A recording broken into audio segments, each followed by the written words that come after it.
Hello viewers, कैसे हैं आप देख रहे हैं बॉडी पॉलिटिक और मैं हूं जावेद दांगा। दोस्तों, कल ईरान में एक अनफॉर्चुनेट एक्सीडेंट हुआ जिसके नतीजे में जो ईरानी सदर हैं इब्राहिम रईसी, उनका इंतकाल हो गया है। वो और उनके जो वज़ीर ख़ारजा हैं अमीर अब्दुल्लाहियान और उस समय तिब्रेज़ के गवर्नर और वहाँ के जो अज़रबैजानी इलाका है ईरान का, उनके जो पेशमाम थे उनकी हलाकत हो गई थी। तो ये चारों ईरान की जो अभी मौजूदा हुकूमत है उसमें बड़े इम्पॉर्टेंट ओहदे थे। सदर तो पॉलिटिकली सबसे बड़ा ओहदा है, अपना सदर तो ईरान के जो पॉलिटिकल सिस्टम है उसका सबसे बड़ा ओहदा है ज़ाहरी तौर। तो इब्राहिम रईसी साहब ईरान और अज़रबैजान की सरहद पर एक डैम का इफ्तिताह करने गए थे। वहाँ से वो 3 हेलीकॉप्टर की फ़्लीट में आ रहे थे, तो उनका जो हेलीकॉप्टर है वो किसी वजूहात पे फ़नी ख़राबी, अब ईरान की हुकूमत ने एक बड़ी हाई लेवल की इंक्वायरी और प्रोब का ऐलान कर दिया है और इस पर इन्वेस्टिगेशन होगी, क्योंकि ईरान का सदर जो बड़ा ही अल्ट्रा कंजर्वेटिव समझा जाता था और उनकी बड़ी एग्रेसिव पॉलिसीज़ थी और प्रोएक्टिव रोल था। और मौजूदा ईरान की जो फॉरेन पॉलिसी है, ख़ास तौर पर मिडिल ईस्ट में जो फ़लस्तीन और इसराइल की जंग के बाद ईरान का जो रोल है और खिते में जो ईरान की प्रेजेंस, आपने देखा था कि गुज़िश्ता महीने वो पाकिस्तान भी आए थे और उनका बड़ा एक अहम दौरा था। वो ना सिर्फ इस्लामाबाद में रहे बल्कि पाकिस्तान के जो 2 अहम शहर हैं लाहौर और कराची, उनमें भी गए और जो सूबाई हुकूमतें थी उनके साथ वो इंगेज हुए। और वो उनका कहना था कि वो पाकिस्तान के एक अहम दौरे पर आए हैं, वो चाहते हैं कि ईरान का पाकिस्तान के साथ जो ट्रेड है वो $10 बिलियन तक होना चाहिए।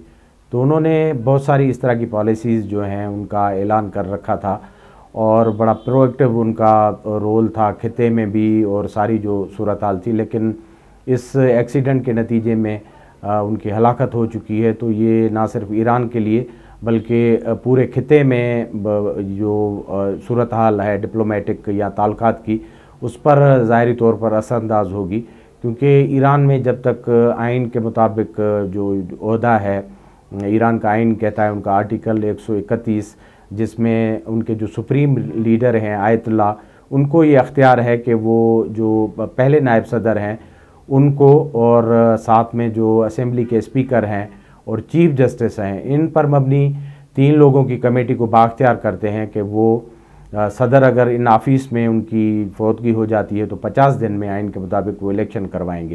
तो ज़्यादातर इम्कान ये है और नामिनेशन भी आ गई है कि सदर जो नायब सदर हैं मोहम्मद मुखबर, उनको निगरान जो है सदर बनाया गया है। वो ईरान के आइन के मुताबिक 50 दिनों में इलेक्शन करेंगे। अब सदर इब्राहिम रईसी का एक ऐसे वक्त में एक हादसा पेश आया है और उनकी हलाकत हुई है जब ईरान पूरी रीजन में अपनी जो पॉलिसीज़ हैं उनको इम्प्लीमेंट करने के लिए और पूरी रीजन में जो प्रॉक्सीज़ चल रही थी उनमें कहा जाता था कि इनका बड़ा अहम रोल है।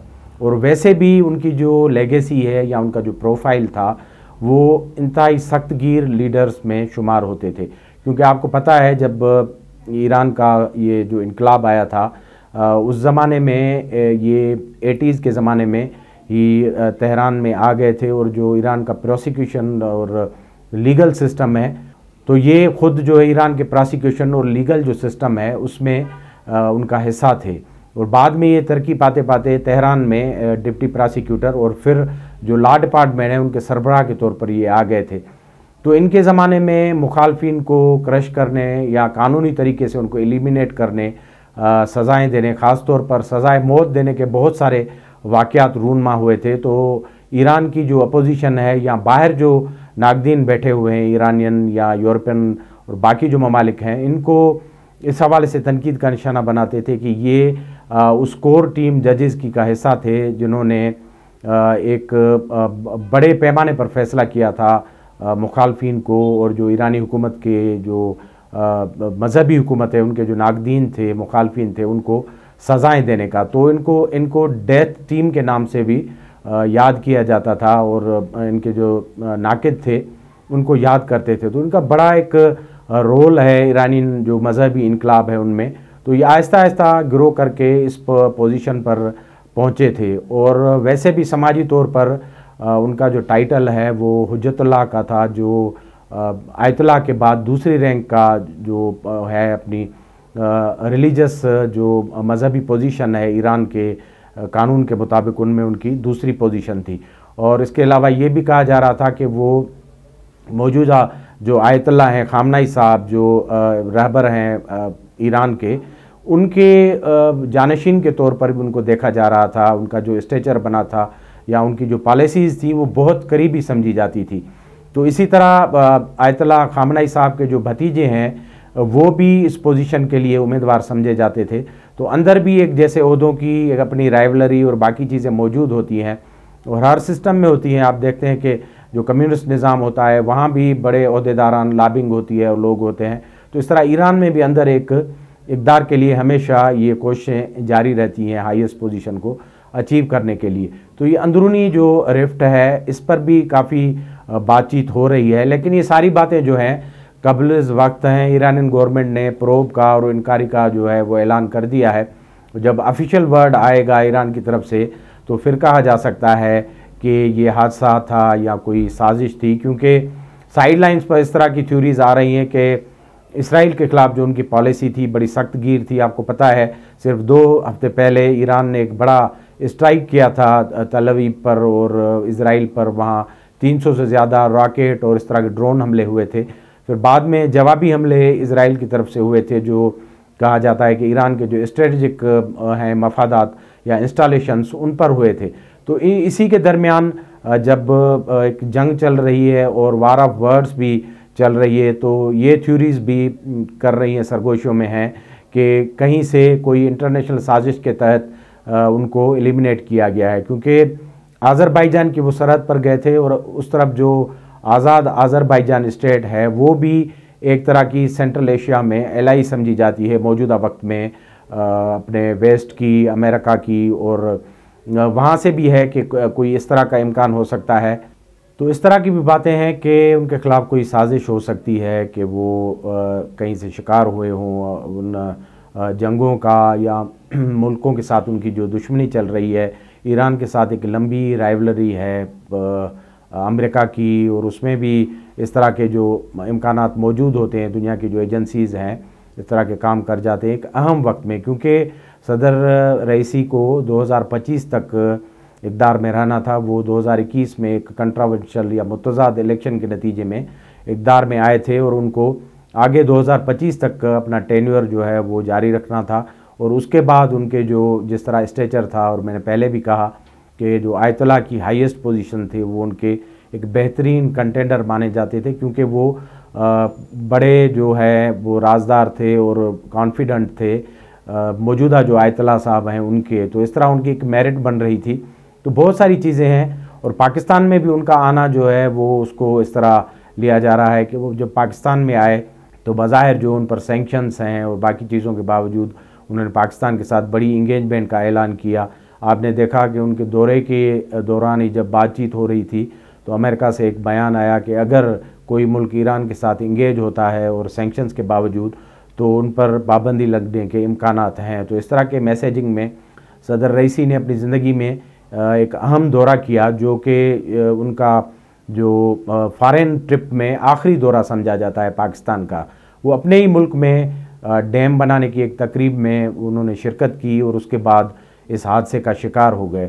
تو خود ایران کے لیے ایک بڑا کرائسس کی صورتحال ہے، وہاں مارننگ کی صورتحال ہے۔ لیکن ایسی بھی خبریں ہیں کہ ایران میں جو اپوزیشن ہے یا یورپ میں جو ایرانین بیٹھی ہوئی ہے جو اپوزیشن ہے، ان کو ایک طرح سائے آف ریلیف ہے۔ اب میں نہیں کہہ سکتا، لیکن دنیا میں ہوتا ہے، جو لوگ متاثر ہوتے ہیں وہ اس طرح لیتے ہیں کہ ایک بڑا جو اینیمی یا دشمن ہے وہ سین سے ہٹ گیا ہے، کیونکہ ابراہیم رئیسی صاحب جو ہے ان کی شناخت بڑے ایک سخت گیر لیڈر کے طور پر کی جاتی تھی، نہ صرف اب سے بلکہ جب سے انقلابی ایران آیا ہے۔ اور باقی جو مخالفین ہیں، خاص طور پر تودا اور خلق پارٹی جو لیفٹ کی پارٹی سمجھی جاتی تھی، اور انقلاب کی جو اوائلی پارٹیز ہیں شاہ کے خلاف جو تھی، ان میں ان کا بڑا کنٹریبیوشن تھا۔ ان کی ایلیمینیشن میں اس طرح کی جو رئیسی صاحب جیسی جو لیڈرشپ تھی ان کا بہت بڑا ہاتھ تھا، کیونکہ دیور پارٹ آف پالیسی میکنگ، جو مذہبی انقلاب کو اور شیعہ انقلاب کو بعد میں